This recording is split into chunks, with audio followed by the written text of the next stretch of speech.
Let's keep it going, let's keep it going. Coming to the stage next. Yeah. He wins the money contest because his name. I like his name, so you already got a trophy though, just saying. But let's see what y'all think after we hear what he has to say. The gift. Put your hands together, let's see what kind of gift we have for us.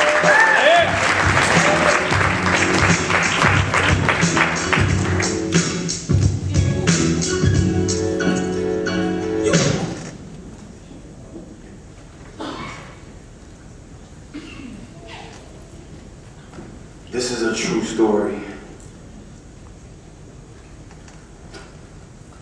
This piece is entitled Harsh Reality.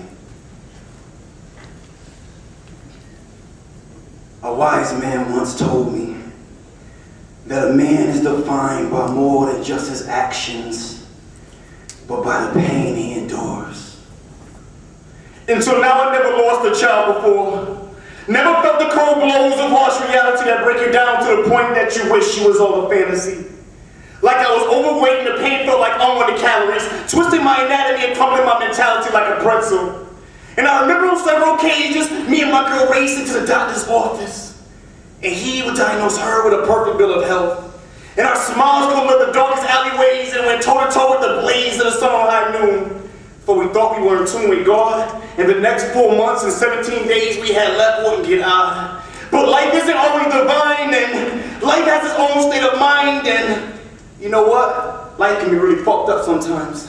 When blood spots turn to blood clots and the hyperstimulant your baby surviving in the womb steadily drops. When your hopes start to fall by the wayside, but new technological advances got you holding on the 50-50 chances, knowing that the surgical procedure could paralyze her from the waist down, and she's always loved to dance. When the water breaks early, and you pack up all your media belongings to make it to the hospital in a hurry, and you pray at the end of the story it'll be a happy one, just to behold the angelic face of a son or a daughter, a future senator or scholar, is more divine than every holy relic that Catholics prostrate themselves to. Only to receive the twisted good news that my mind finally accepted, but my heart still refused. My girl has survived, but our baby miscarried around 2. So I ask you, where do we go from here? What do we do? How do I stay strong for her? Cause the look in her eyes swirled like pink eye and burn us such torment like staring at the sun in mid-July. And the doctors and nurses tried to identify and give us encouraging words to pacify our pain, but all we want to be left alone, our baby's life to remain.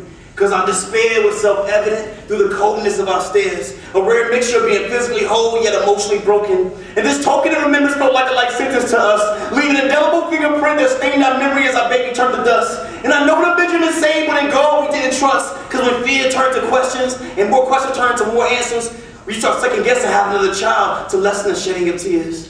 So leaving no stone unturned, we search adamantly for a little peace of mind. But ignoring the signs that God with us was an incredible moment. Only at first seeing a decline as time seemed to stand still. Only focus on the harsh notion that we might have to relive this unbearable moment again. Until one morning, waking up out of a nightmare, choking up eternal pain, I stepped outside into a warm breeze flowing through the trees with a calm peace that made me want to buckle at the knees. The kind of peace that only God can initiate. And that's when I realized that only time could lift this weight. And the fate of our destiny was in God's hands. And we may not understand all God's plans, but the harsh reality of man is, no matter how hard we try to understand, the mystery of life and death will always go over our heads and past our lifespans. Thank you. Let's go.